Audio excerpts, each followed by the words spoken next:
Ladies and gentlemen, very good evening and warm welcome to each one of you for today's valedictory session. It's indeed a pleasure for me to inform you all that we have with us Sri Ravichandran Ramasamy, I.R.S, Principal Director, Income Tax Investigation, Karnataka and Goa, with us as our chief guest. I request C. Srinivas T. Sika Sachan to kindly escort Sir around to the desk. I also request Srinivas Sir to kindly welcome our chief guest by presenting the floral bouquet. Big round of applause, ladies and gentlemen. Thank you, sir.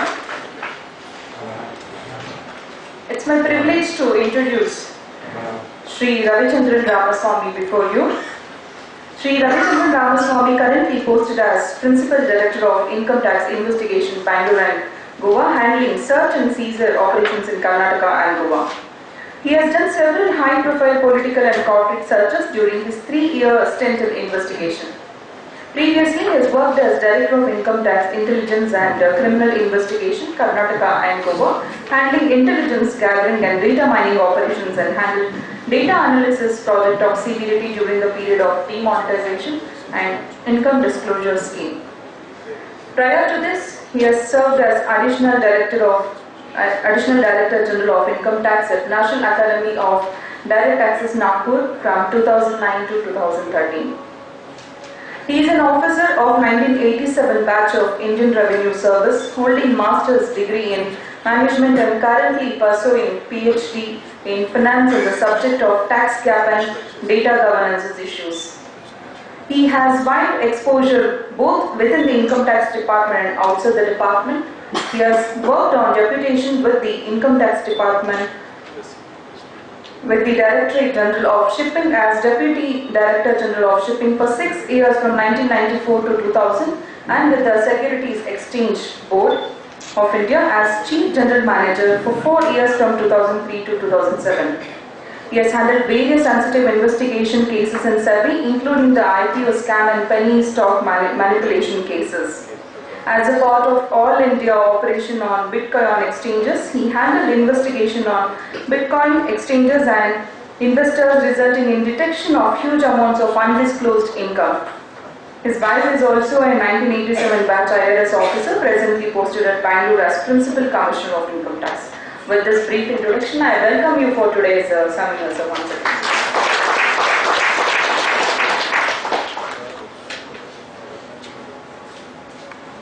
Now, Mr. Ravichandran Ramasamy to kindly address the gathering.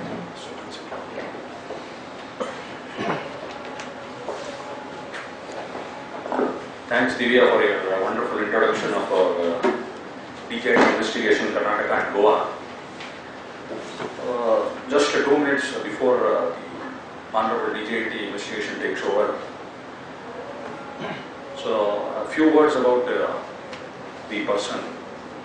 He's rather responsible for the search on some eminent personalities whom, the officers in power fear to tread, even to go near them. For example, take D.K. Shivkumar, take the Embassy Group, take Prestige Group, take Ozone Group, take Cafe Coffee Day Group. All, the searches have been hugely successful, and the black money he has unearthed, we are on the other side, but still, the commendable work done, around 200 crores the black money is unearthed. To top it all, he's done around 40 prosecutions, which involves even reputed doctors who are having some accounts abroad. All the foreign bank accounts. What we were discussing in the morning, section 148, where we were discussing more than 16 years cases can be reopened. If you are a resident in India having any asset or income from assets situated abroad, not declared in the return of income. In the scheduled return of income itself, ladies and gentlemen, you have scheduled FA. So you have to declare that. You have to declare the asset, you have to declare the income basically. And the government, last year, Narendra Modi, when he took over, very first scheme what he brought was UFIA. So, you are not going to the success or failure of the scheme, but he gave an opportunity. He told, whatever you have assets about, come out with the declaration, pay tax, it was as high as 60%. And then the government came out with an ideal scheme for domestic taxpayers, black money, whatever you want, you declare. So what was the money collector? Around 4,147 crores, hardly 638 declarations under UFIA, 4,147 crores. Compared to Chidambaram scheme, around 10,000 crores collected. I mean, how many declarations? 1997 at 30% and now it was at 45%. Arun Jaitley clearly told on the parliament on that day, this is not an amnesty scheme. Because giving you an amnesty now would put the honest taxpayer and dishonest taxpayer on the same level. Yeah. So Supreme Court has promised us not to give amnesty schemes anymore. And then they came out, on the November 8th. I mean, after that, your Jandan accounts were also opened. And also they came out with the demonetization. Silently before demonetization, most important act of the Modi government on 1st of November silently came out Benami Provision Act, which was in doldrums for, it was a sleeping beauty for 28 years. From 1988 to 2016, not a single person was convicted under the Benami Act. For 28 years, the act was just, sleeping. So 2016, silently before the demonetization, scientifically steps have taken. We will not talk about whether it was a success or whether it was a failure, but scientifically they have tried their best, to implement all the schemes. The moment before the demonetization came up, Benami Act came up. And thereafter the Demonetization Act came up, all important amendment. Because of demonetization, which we discussed in the morning, 115 BBE. Now, in the ensuing assessment year, ladies and gentlemen, the time has come for implementation, 115 BBE. In the course of scrutiny, when the cash deposits are being scrutinized, exactly what the government wanted to do is fix up the ownership of the cash deposited in bank. They never wanted, it's not an exchange program. You give me the old 500,000 rupee notes, I will give you in exchange new notes. That is not the government intended for. There were two-fold or three-step intention is increase the taxpayer base, which is almost doubled now. 3.4 crores to 6.4 crores. And then they wanted to fix up the owner. It would have crossed several hands before reaching the final bank account. Then hardly, out of 15.44 crores, 15.28 crores came back into the bank account. Hardly 16,000 crores and the final figure released by RBI around 10,720 crores failed to reach the bank account. 0.3% or 0.1% only could not come to the bank account. That is not what was the intention of the scheme. Intention is now to fix up the ownership. When once you cannot, give the source of the cash deposited in bank, you'll have to pay for it. And the tax rate will go as high because of the amended section of 115 BBE. It is not 33%, it will be 77 and 83. If you have want to declare, today you can revise the return. For 17-18, ladies and gentlemen, you can revise the return. You yourself pay tax at 77%. In fact, if you take the I.R.S scheme, and you would have taken the, the scrutiny assessment scheme along with 271C penalty, I.R.S scheme was far more beneficial. I.R.S was 45%, whereas if you have taken the declared under the regular income tax, 150 BB, those days 33%, plus 271C, 100% minimum penalty. I'm not even taking 100% to 300% of tax ought to be paid, it would have gone beyond 45%. Anyway, now that scheme is passed by now, we cannot do anything.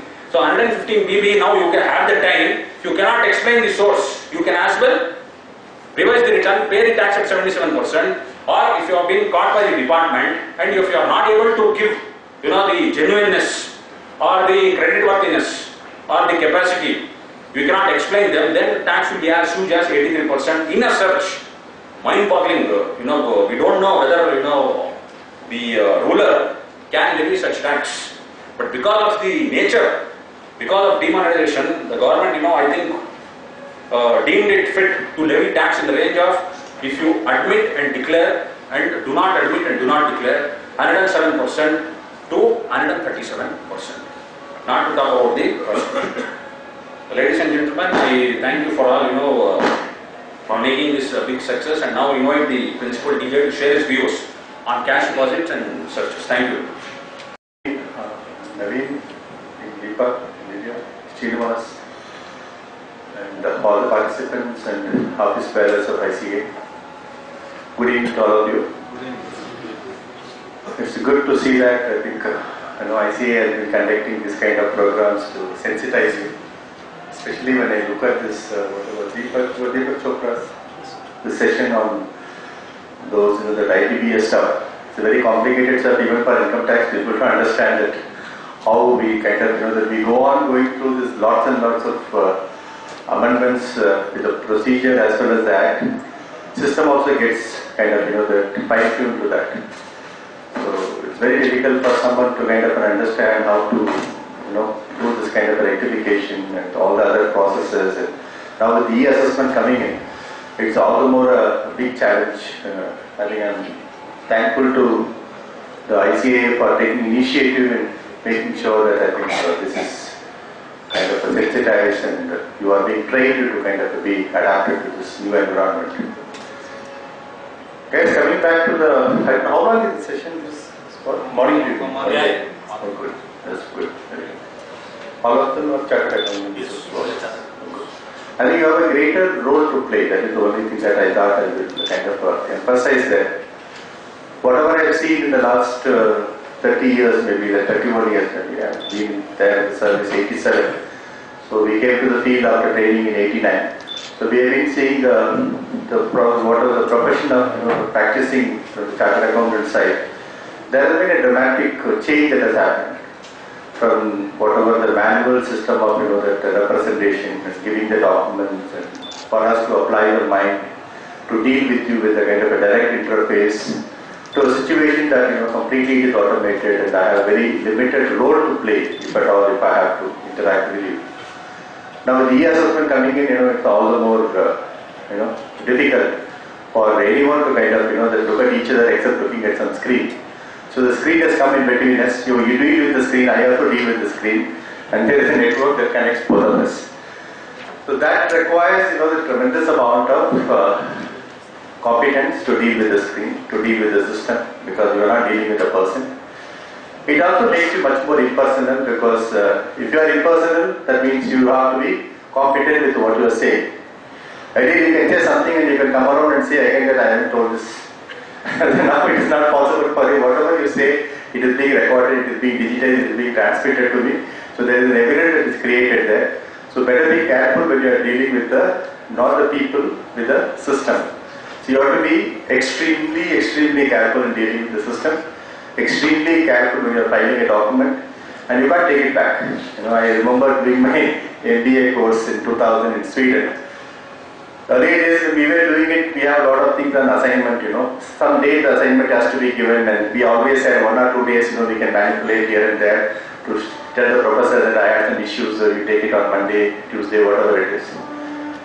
But when I was studying this course that I have to do online submission, that means, by 12 midnight I have to do it 12 midnight. There is no way that I can change the timestamp of my paper.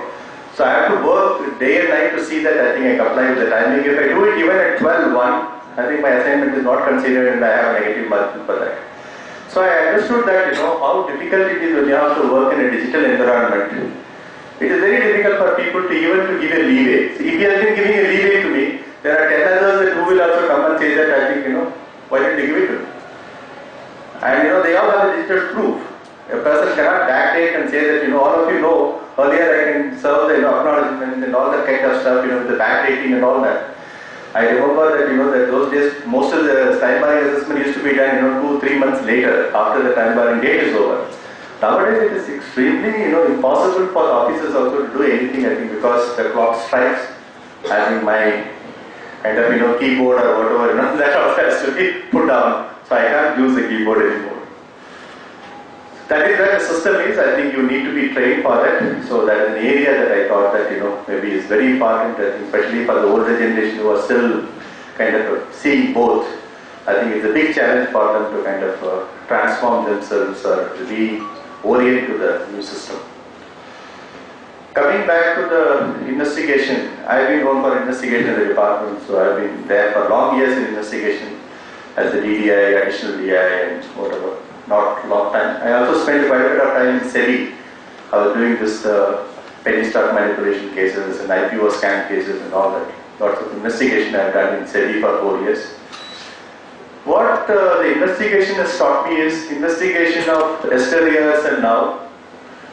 Now the job is pretty complicated, but at the same time, the job has become very easy for me also in a way. If I want to know about somebody in this new environment, earlier I have to physically go there and see and gather information from a lot of people who are known to them and associated with them to gather who is he, what is he. Now I know that every one of you is leaving the digital footprint. All of you know that whether you have a Facebook account or a Twitter account or somewhere that you spoke somewhere, whatever it is, I do a search, I am in a position to get to know everything about you. At least, to an extent that, very difficult for someone to say that I haven't created any kind of a digital footprint and then be away from it. Maybe there are some smart guys that are still around who have not gone into this. But I can tell you, 90% of my cases I can gather majority of the information from the digital, that is whatever you leave it on the web or on the internet space. So that makes my job very easy, and also that makes my job easy to know that who are your friends and whom are you associated, where all have you visited, and what you have been doing, what kind of lifestyle that you have, and all that kind of stuff. So these are something very important key information for me to do any kind of an operation. The other area that we find now is, now you know that everyone works on a digital accounting system. It's a kind of difficult for anyone else to maintain the manual books of account, whether it is Tally or ERP or SAP or whatever it is that I think. Any kind of accounting system you have, you do leave a kind of a digital trail somewhere. However smart someone can be to erase the data, delete the data, wipe the data, you can have lots of nomenclature being used on that. But the system is also getting smarter. Enforcement people are also getting smarter to kind of keep pace with you to recover the data. So this is one of the challenges that we have faced of recovering the digital data and presenting the digital data under the Indian Evidence Act, that is 65B of Indian Evidence Act. There was a case that we had a challenge on Bellary mining case. So that really gave me a thought to see that how best the data can be presented in the forensic, very acceptable manner. So this digital investigation manual, first time that we prepared, it got released in 2016. I wanted to go through this, maybe it is only for the department use, but it is available on the web. So that really gives us a kind of a perspective on how, that what kind of a digital forensic tools are available, that how we can. It is not only from my point of view it is necessary, I also feel that from your point of view it is very much necessary. Because gone are the days where you can see a physical account and make some sense out of it. Nowadays you go and see a Tally account, if you wanted to know that, certify that account, how best you can certify that account without knowing what are the pitfalls there, what are the holes there, and how do you identify that? There should be some tool that is available for you to do the mining on that and find out that yes, whether it is really what it is stated to be. Before you put your signature, guys, please understand you have a huge responsibility, extremely huge responsibility. I don't know, banks are giving loans based on your statement. Tax department is accepting the tax return based on your statement. Out of whatever it is, I may have about close to 7 or 8 crore return. Even if I look at 44 AV cases, I may have about lakhs of returns which I have. But out of this, what I pick up is not more than about 2%. Rest of this I go by whatever certificate that is given by you, and then I just slice as it is. So please understand the importance of your own kind of certification that does other enforcement agencies rely on, or even the service agencies like banks and even the courts. And many times if you look at it, court does need a liquidation of companies and all other issues. They need your certificate to see that what are the real assets that are available. Even the stakeholders like investors, before they invest, they would like to know that what is the status of the company. All of you know about the valuation of shares, what kind of issues have come up before you, and how that you are to be more responsible to make sure that right valuation is there.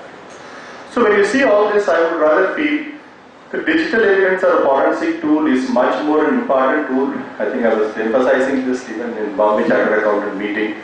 That time after the manual was released, I went to several CA associations and used to tell them that I think you need to develop a lot of tools to make sure that your members are competent enough to do some data mining on the accounts of the clients and make some sense out of it before they certify and the accounts are true and correct or whatever your knowledge. The other area that I wanted to talk about it is the legislative change. I think which Naveen was mentioning. Things have changed a lot, guys. I can tell you one thing, that things are not the same that what it used to be and what it is now. Especially in the last 4-5 years, there have been dramatic changes that have happened. Even forget about demonetization, of course, they did have its own impact, and we kind of still we are getting out of this with lots and lots of cases thrown up to us. And then it did have a domino effect on the collections and as well as a number of assessees that we had. But what is more important is two important legislations that have come in, apart from the amendment to section 68, 69 and 115 BBE that we talked about in 1C and 271A and all. Apart from that, Income Tax Act, the Benami Act and Black Money Act, that gave me enormous amount of teeth to kind of, that deal with those issues. Normally, if you look at it, where does the black money go? That's a big question everyone asks. So what have we done? When I say that, I've done this, I've got this, you say that you are only catching the small people and you are taxing the salaried class. You are not really touching the big guys. But it will be where do the big guys keep money? Big guys, most of them keep money in Benami names. Most of the money is lying in some bank accounts in somebody's name, in properties in somebody's name, or it is lying outside India. What options I had? If you look at about before these two acts are coming, I am helpless. If the asset is gone outside India, I had no clue as to what to do with that. I have some multilateral treaties and all kinds of the MLAT is there, but still it is a very complicated process for me to get an asset which is in Singapore or Dubai or somewhere to get it back. So now what happened, with the Benami Act coming in, the job has become very simple for me. I only have to find the property. I know this fellow is a Benami owner. He is not a person of means because he is not filing the return. He doesn't have the source of income to buy the property or own that car, expensive car, or own that whatever the deposit, fixed deposit or whatever the bank deposit. I just have to assess it, nothing else. Assess it what? Under the Benami Act, I confiscate it. So if you look at it, it becomes very easy for me to use this Benami Act to deal with all the assets which are in some name letters, somebody's names. Close about more than about 5,000 crore that we could catch up in the first year of this act coming into force. I have not seen a legislation in my lifetime which was so kind of good, which was so kind of trouble-free, with no glitches, where I could just attach the asset and go with that. Adjudication is being done. Now most of the adjudications are coming in my favor. So when I look at it, I think even PMLA, I've been there at the time of legislation 2002. It took about 4 to 5 years for that act to be put on track. Like Naveen was saying, when Benami Act came in 88, we never found the rules after that. Because how do you implement an act without rules and notification of those who are the authorities? So that's how the act has never taken off. But this act, when it came now, it had everything ready. It had its authorities, it had officers, even my additional commission level officer can do all that without much of a complication. So to that extent, Benami has given me enormous amount of tool. How do we get information? I don't know how many of you know this. This third-party information that we used to collect in the CAB system, then AIR system, now it is SFP system, that's undergone a tremendous change there. Earlier I used to collect information of properties and bank deposits and few of those, the foreign currencies and high value expenditure. Now I am virtually collecting 80 to 90% of all the high value expenditure. If you look at the bank deposit, earlier I was collecting only for the bank. Now I collect from NBFCs, chit companies, nidhis, cooperative banks, cooperative societies. So wherever there is a deposit of more than 10 lakhs, the information comes to me. Properties, more than 30 lakhs registration, anywhere in the country, the data comes to me. Any purchase of car, any transaction above 2 lakhs, it comes to me. So if you look at it, I do have enormous amount of whatever you spend this. That any kind of expenditure that you make, investment that you make, beyond a monetary limit, the data comes to me. And we have a kind of a data mining tool that works on it and makes a meaningful assessment of who are the filers, who are the non-filers. I have a non-filer monitoring system that throws up automatic letters to the people.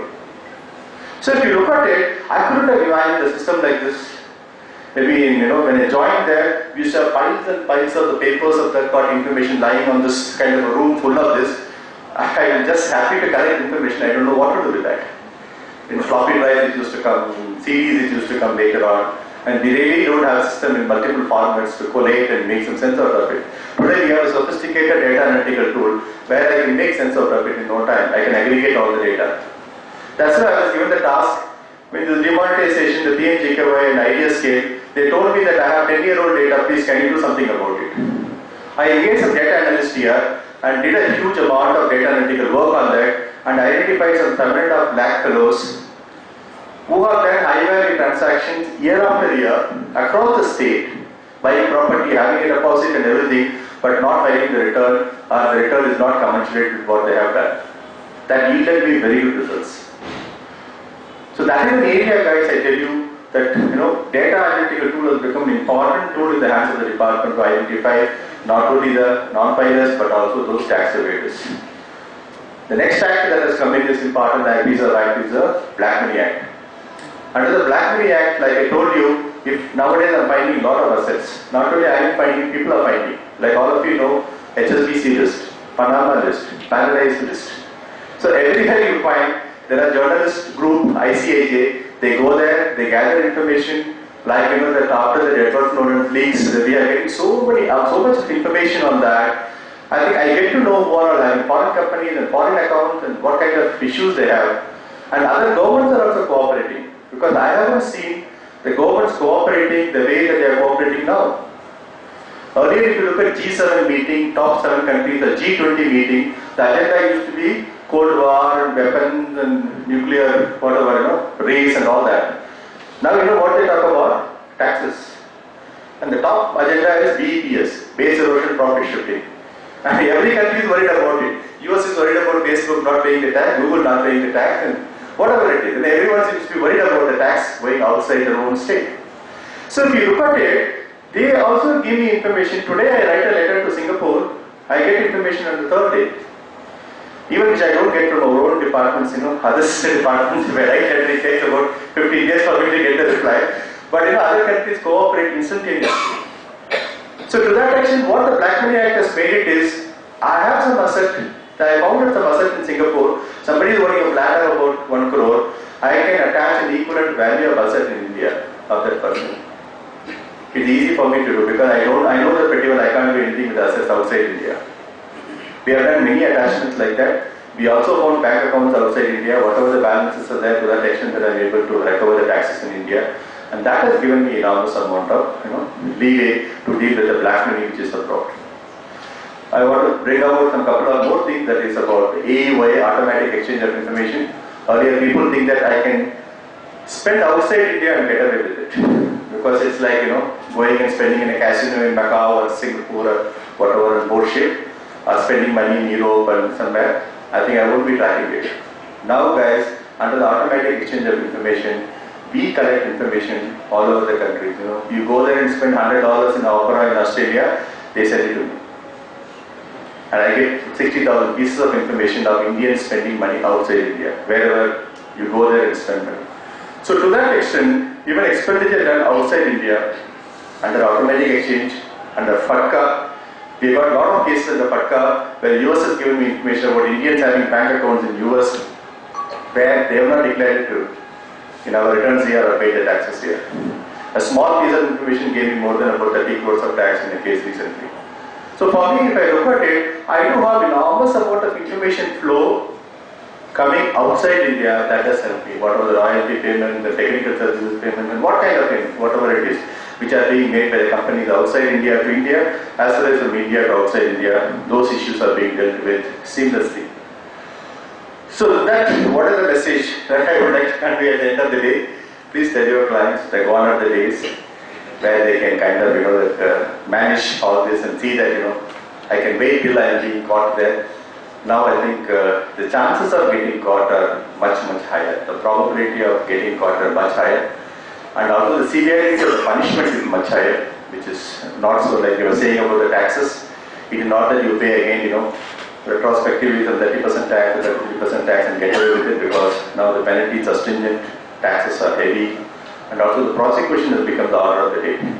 If I look at it there, overall I find more than 200 prosecutions here. Because nowadays I find, I don't care about, some going on a search and somebody paying the tax and saying, yes, sir, I think I paid the tax and give me all the, what is that? Purchase of peace. Okay, to purchase peace with the department, that I declare. No, we know they are not selling any peace anymore, so there is no peace, so there is only prosecution now. So the thing is that it is not, once department catches, we want to be, ruthless on this, so we would like to make sure that I think the person faces whatever the consequences. So guys, my advice to you would be to make sure that I think that you advise your clients in a way that I think the best course for them is to see that I think they declare it correctly and accurately, and also make sure that the risks are quite high. I think it is not worth taking the risk that they used to take earlier. And thanks for giving me the opportunity, and wish you all the best. Happy to see that I think all of you at one day. Some questions I can take, yeah? Of course, it is a general question. Yeah. It's a general question. Yeah, no problem. Whether this process will be reversed if a new government is passed? Pardon? Whether this process will be reversed if a new government comes into the place? No, sir. These are processes which are irreversible. Actually, I don't want to talk much about the governments here. You see, there are certain processes, I tell you, India is undergoing tremendous amount of change. These changes are irreversible. Please understand this. Nobody can, because every government has to live on taxes. You tell me that today if I am collecting 10 lakh crores there, can any government live with 8 lakh crores tomorrow? No. Government gets power from where? Politicians get power from where? You tell me. They get power from where?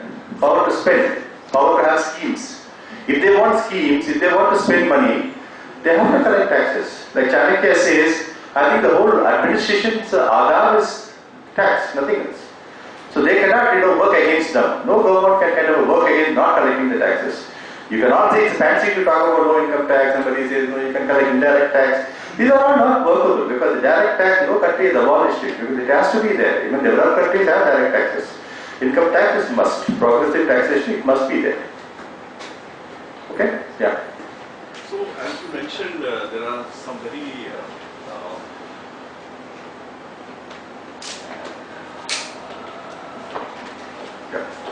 Sir, as you mentioned, there are some new laws which have a lot of teeth. But you've seen this, that initially new laws are introduced, they seem to be having a lot of power and all that, and then they get watered down. So recently, I think there were some reports that somebody missed out reporting his overseas assets of some several billion, and that has now gone into litigation, into the judiciary, and so on. So unless that speeds up, where they close the case, then these laws which you are talking about, slowly will lose their teeth.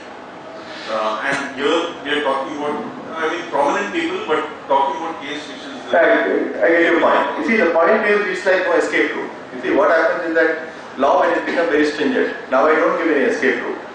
I think maybe in income tax, when you are caught very badly, that you have some settlement commission where you go there and you get some kind of immunity. So probably time may come. I'm just only talking about it.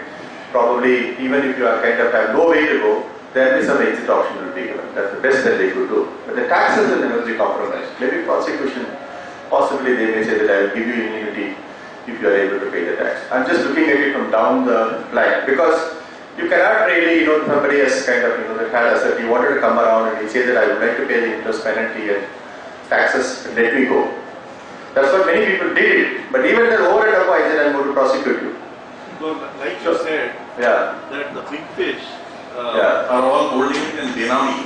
Yeah. But then this big fish come out and slowly it is coming out in the paper. But they are paying taxes. Actually, I tell you, so-called big fish also, I can tell you, they not only pay the taxes on those foreign accounts, they pay taxes, they pay interest, they pay penalty.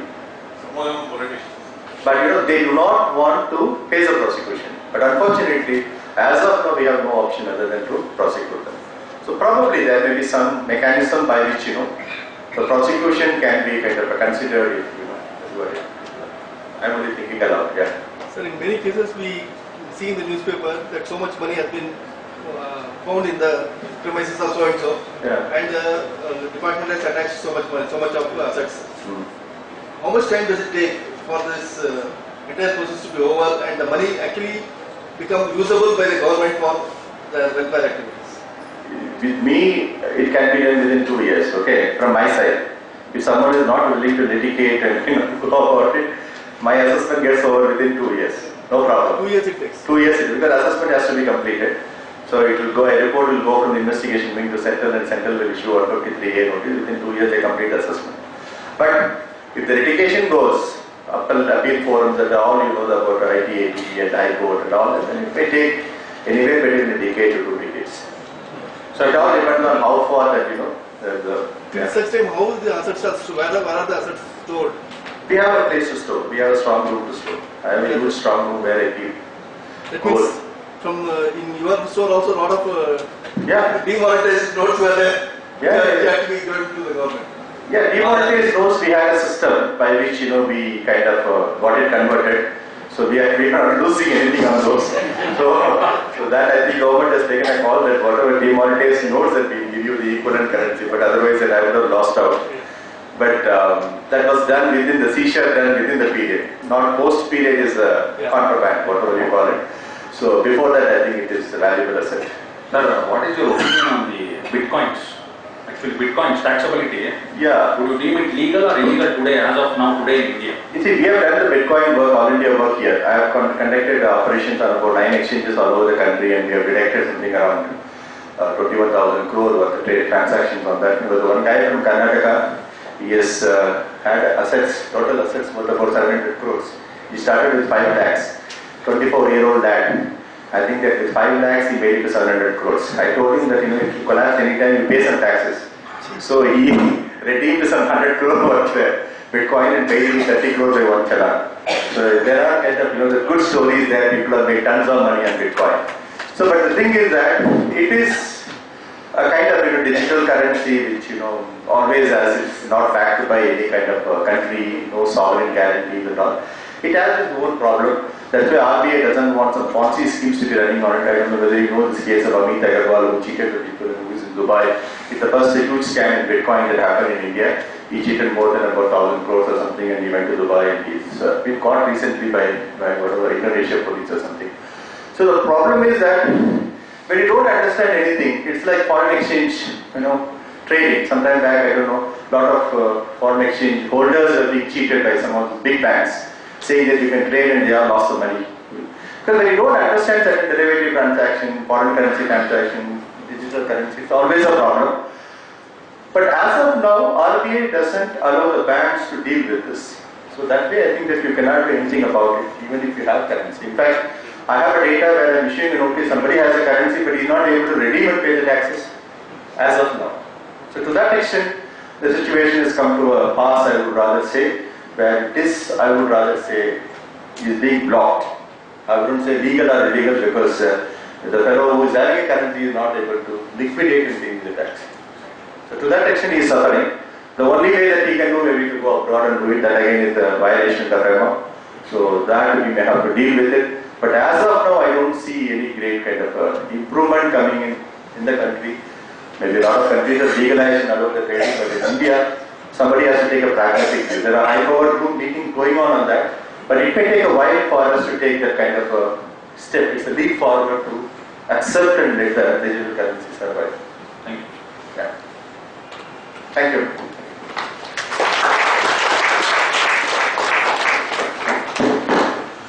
Thank you, sir, for sharing your valuable experience and enlightening all our members and throwing lights on important aspect that needs to be focused on by all of us. Big round of applause, everything.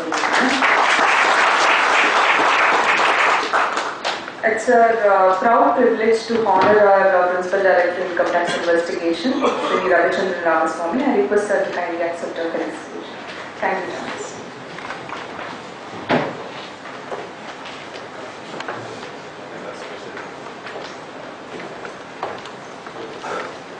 Like anything a child and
propose formal vote of thanks for today's workshop on issues in assessment, reassessment and e-assessment, rectifications and replies order and prosecution during tedious proceedings.